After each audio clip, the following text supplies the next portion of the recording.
Matthew 17. After 6 days, Jesus took with him Peter, James and John the brother of James, and led them up a high mountain by themselves. There he was transfigured before them. His face shone like the sun, and his clothes became as white as the light. Just then, there appeared before them Moses and Elijah, talking with Jesus.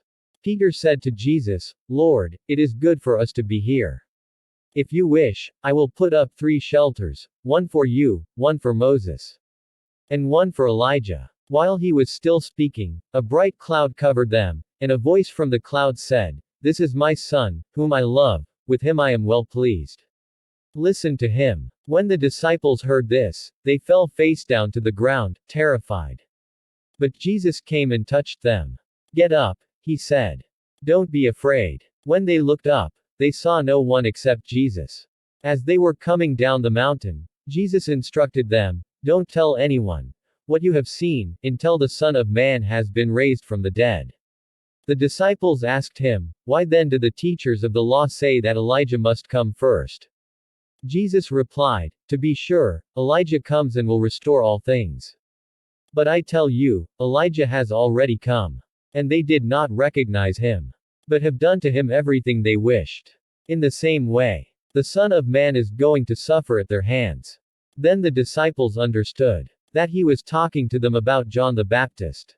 When they came to the crowd, a man approached Jesus and knelt before him. "Lord, have mercy on my son," he said.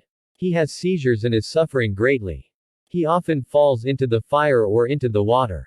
I brought him to your disciples, but they could not heal him." "You unbelieving and perverse generation," Jesus replied, "how long shall I stay with you? How long shall I put up with you? Bring the boy here to me." Jesus rebuked the demon, and it came out of the boy, and he was healed at that moment. Then the disciples came to Jesus in private and asked, "Why couldn't we drive it out?" He replied, "Because you have so little faith. Truly I tell you, if you have faith as small as a mustard seed, you can say to this mountain, 'Move from here to there,' and it will move. Nothing will be impossible for you." When they came together in Galilee, he said to them, "The Son of Man is going to be delivered into the hands of men. They will kill him, and on the 3rd day, he will be raised to life." And the disciples were filled with grief. After Jesus and his disciples arrived in Capernaum, the collectors of the 2 drachma temple tax came to Peter and asked, "Doesn't your teacher pay the temple tax?" "Yes, he does," he replied. When Peter came into the house, Jesus was the first to speak. "What do you think, Simon?" he asked. "From whom do the kings of the earth collect duty and taxes? From their own children or from others?" "From others," Peter answered. "Then the children are exempt," Jesus said to him.